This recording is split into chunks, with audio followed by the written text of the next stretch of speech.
বড় সাহস, আমি আমার মাকে খাওয়াই দিচ্ছি আর তুমি আমার সে হাতা।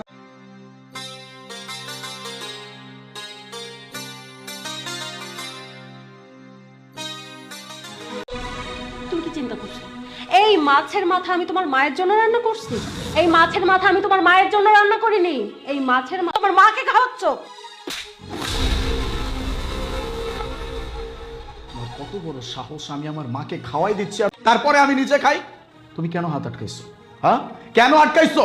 আলিফ, তোমার সাথে আমি ভদ্রভাবে কথা বলছিলাম, তুমি আমাকে কি হয়েছে মমিতা, এত চিল্লাচিল্লি কেন? কি আর হবে ভাইয়া, আমার পোড়া কপাল, আমার পোড়া কপাল যে এই ছেলেটার সাথে আমার বড় মাছের মাথাটা ওর মাকে গিলা। আমি জানতাম এখানে আসলে এরকম কিছু একটা দেখতে হবে, এর জন্য আমি আসতে চাইনি। তার কাছে এর চাইতে বেশি কি আশা করো তোমরা? আর ভাইয়া, ভাবি তোমাকে যেটা বলেছে না, একদম ঠিক বলেছে। তুমি জেনে শুনে এরকম একটা গুন্ডা ছেলের সাথে গেছে। আপনি তো একটা মানুষই না, যদি মানুষ হতেন তাহলে এইভাবে আমার বোনের গায়ে হাত তুলতে পারতেন না। হ্যাঁ চুপ করো তোমরা, তোমরা দুজনই তো দেখতেছি মমিতা আবার টাকা নিলি, এটা কেমনে পারলি? তোরে আমার বোন বেরা পরিচয় দিতে লজ্জা লাগতেছে। আমি আর কোনোদিন এই বাসায় আসবো না, তুই আর কখনো আমার যাবেন তো অবশ্যই, তবে সেটা একা না, মানে আপনারা তিনজন না, শুধু সাথে আপনার বোনকে নিয়ে যান। কারণ এরকম মানুষের সাথে আর যাই হোক, আমার জন্য, আমার পুরো পরিবারের জন্য।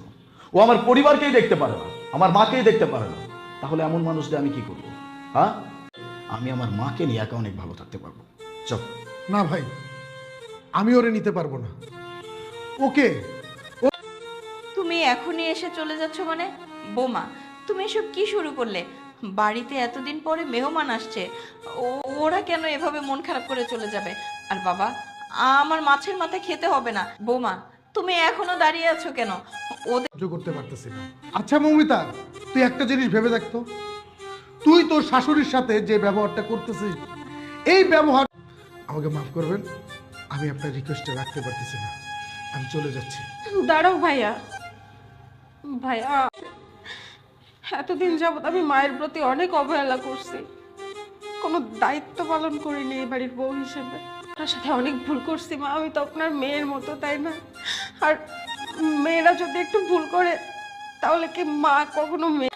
তুমি যে তোমার নিজের ভুলটা বুঝতে পারছো, এতেই আমি অনেক খুশি হয়েছি। আল্লাহ চাইলে তুমিও একদিন মা হবা, আর তখন দেখো ব্যবহারটা করেছে, একদিন দেখো তোমার সন্তানও তোমার সাথে ঠিক এরকম ব্যবহারটাই করবে।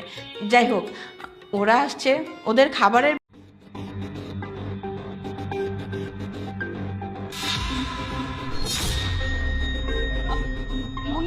আমার বন্ধু আছে পাইপ এখানে, সমস্যা তেল পাবো তারপর না না না, আমার কথাটা শোনো, আমার এখানে একদমই ভালো লাগতেছে না, তুমি প্লিজ চলো ঘুরাও। আরে বললাম তো 5 মিনিট লাগবে, দাঁড়াও না। আরে তোর যা মন চায় দে, পারে নাই।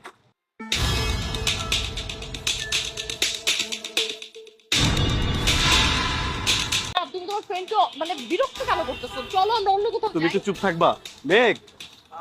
আমি তো টাঙ্কিতে